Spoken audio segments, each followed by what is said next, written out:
Hi-ho, Microsoft 365 Nation. Harry Brailsford here with our monthly Around the Horn with our analysts and contributors. So Joshua Liberman out of Albuquerque, New Mexico. And I'm excited about this for a couple of reasons. We're coming into the summer season, the fun season, and you were able to fit in a conference we're going to talk about in a moment before our industry typically goes into a little bit of a quiet period during fishing season or the summer, and then we get all busy in the fall. So sir, you have just returned from DattoCon in San Diego. I am hearing great things about the conference. I'll definitely get down there next year. It's going to be in Atlanta. So, sir, take it from the top. What was interesting to you? Let's start with the product stacks. What was interesting on the product side for this conference? And you said in excess of 3,000 people total with vendors, staff, and of course, attendees. Go. Yep, that was the headline number, just over 3K, but about 2,300 attendees and a couple hundred of their staff. So they have a very broad product line. I'm going to move quickly through this. They released a new version of the Cirrus 4, which is their flagship BCDR, business continuity disaster recovery. So the Cirrus 4 is upgraded capabilities, more power, and usually at the same or lesser price points. So there's no way we can go through all this, but they have updated their entire line. All is released except the mid-range stuff, which they call the business series, which will be released in a couple of months. There's better, easier deployment across the line, and there's better performance at any given or even lesser price point. They updated their cloud continuity. They used to call that direct to cloud, which is essentially an image-based remote item endpoint backup, so laptop, desktop backup. They've got that now actually released and working. They came out with a private cloud solution they call Cirrus Private, which allows you to target a different backend than theirs. They've updated their SaaS protection, including predictive email security, by partnering with a VADE, that's V-A-D-E, as in VADE Secure. I believe they're French, at least the folks presenting were French. But they've partnered with them to do some advanced security protection for Office 365. They've updated the way they do their pricing. They're going to have both 1 year and unlimited retention pricing for their SaaS backup, and they've improved how you interact with it. It's got a better interface. They're integrating all of their panels, their dashboards into one slowly for all their product lines.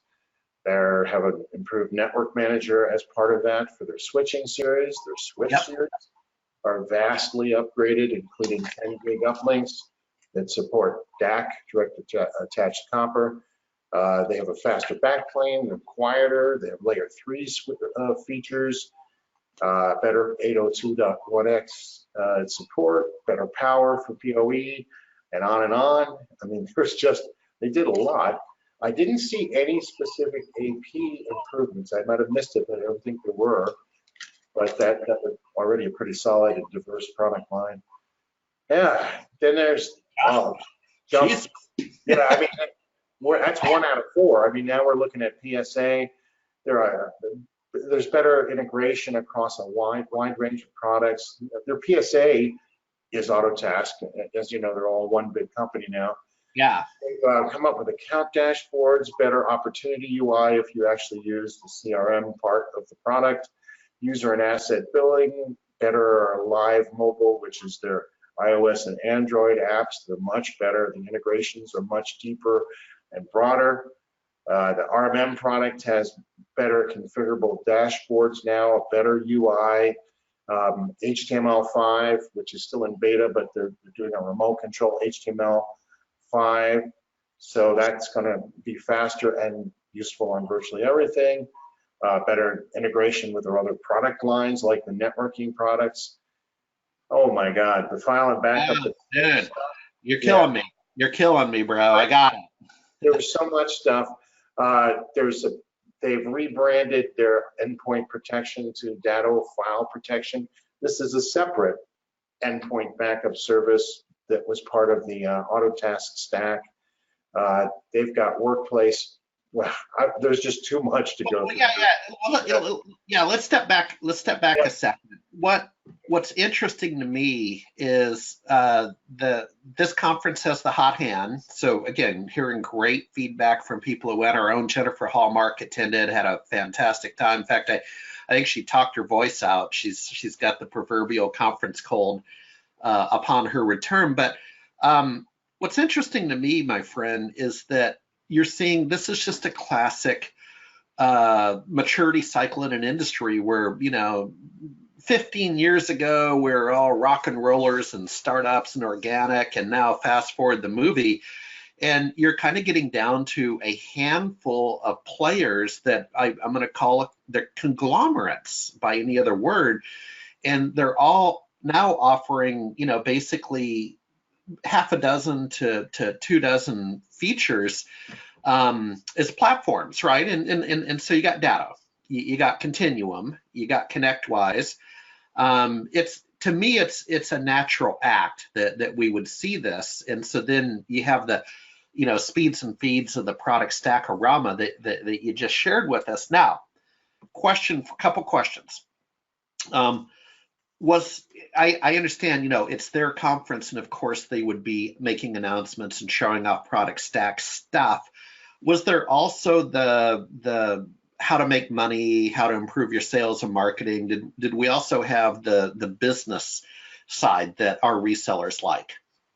Actually, the predominant theme of that conference was marketing, sales, biz dev, management, operations. Okay. Most of the breakouts were not directly about product. Everything I ran through was announcements in a large room. They had some limited drill down on those, but most of the information was gained by going over to their tech areas and getting one-on-one with their tech people or seeing them on the show floor. Yeah. And now let's get social. Partner to partner, networking 101 in the hallway. Any tales from the trenches? I mean, did you have a chance to interface with people you haven't seen in a while and that kind of thing? Sure. I mean, the shows are great for that. There's a lot of people I see frequently. There were even 5 or 10 people that came to my event at my office just the week before. So it's kind of funny that. But yes, there was plenty of the hallway stuff. One of the benefits of having small breakouts that got full and left people wondering with things to do is they were able to go into the show floor and spend more time there than they would have, or to get into small groups. I did want to mention something that I think you almost covered or alluded to, but what's happening, I think, in the industry is there are platform builders. As you know, ConnectWise became a platform right now. As a matter of fact, rebranded themselves to the point where I can't actually tell you what everything is called anymore. But they're a snap together platform, a set of blocks to build your chain. And you're seeing the Datto with RMM and PSA, with ECDR, with networking equipment, with APs and wireless, with power management equipment, and even their DNA router / firewall. They're trying to become that kind of. They're becoming a platform too, backup for endpoints, and on and on and on. And they are turning themselves into a platform company, which may be driven by the folks that bought them out more than anything. I did want to point out there was some exceptionally interesting and non-standard. Datto is a company built on humor in a lot of ways, and that humor shines through. Austin and Ian founded the place 10 years ago. They're now outside of it. They're board members, but they're not driving it, as best I can tell. They both, Austin in particular, had a long video about his pursuits, such as his giant building he's rebuilding with a robot battle rink, and what he does with all the extra money, his corporate jet, the things, all the things you expect. And I shouldn't skip the part where, to introduce them, they brought out Snoop Dogg, and he played one of his new pieces, and he entertained for about 10 minutes. I can't even imagine what that cost per minute, but a lot. And he then basically introduced Austin, and they never lost their sense of humor. They're great with that, and it's one of the reasons I enjoy working with them. The products are great, but they're also a great company to work with, and they have remained immensely, utterly partner centric. More than any business I have dealt with in 28 years in this industry, they are all about their partners, and that hasn't changed. I would concur. Say that. So, but as far as yes, plenty of peer-to-peer networking. I think that they packed the schedule so tight. The biggest problem was that there were many hours where I wanted to be in 3 rooms at once. And if you really did stitch together all of the different things you could do, it wasn't enough time to be on a show floor with 92 vendors. There were 5 or 6 SOC vendors on the show floor, security operations centers. There was so much that you could do, and it was a big, open, excellently designed show floor, plenty of room. It just wasn't enough time. But yeah, you know, and that's actually a valid point. And I'll start to wrap us up, but you know, I struggle with the length of conferences, Joshua, and here's what I mean is that the Microsoft, what we used to call Worldwide Partner Conference, now it's called Inspire, typically mid-July. That is essentially a 5-day conference door to door. You got your Sunday through Thursday, you know, and Microsoft's a big enchilada. It's good and bad. It's good and bad because you're taking a week out of a year to go to the Microsoft conference. Now, I always said it's akin to if you were a reseller for General Motors, would you go to the General Motors annual conference in Detroit and look at the new models? Of course you would.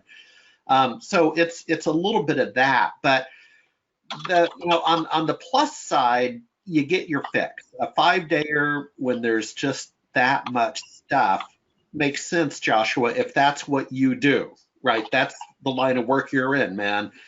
And a lot of conferences, Datto included, it's essentially a gentleman's 2-day conference because the first evening is the Monday night and you have the trade show hall opening and it's hysterical.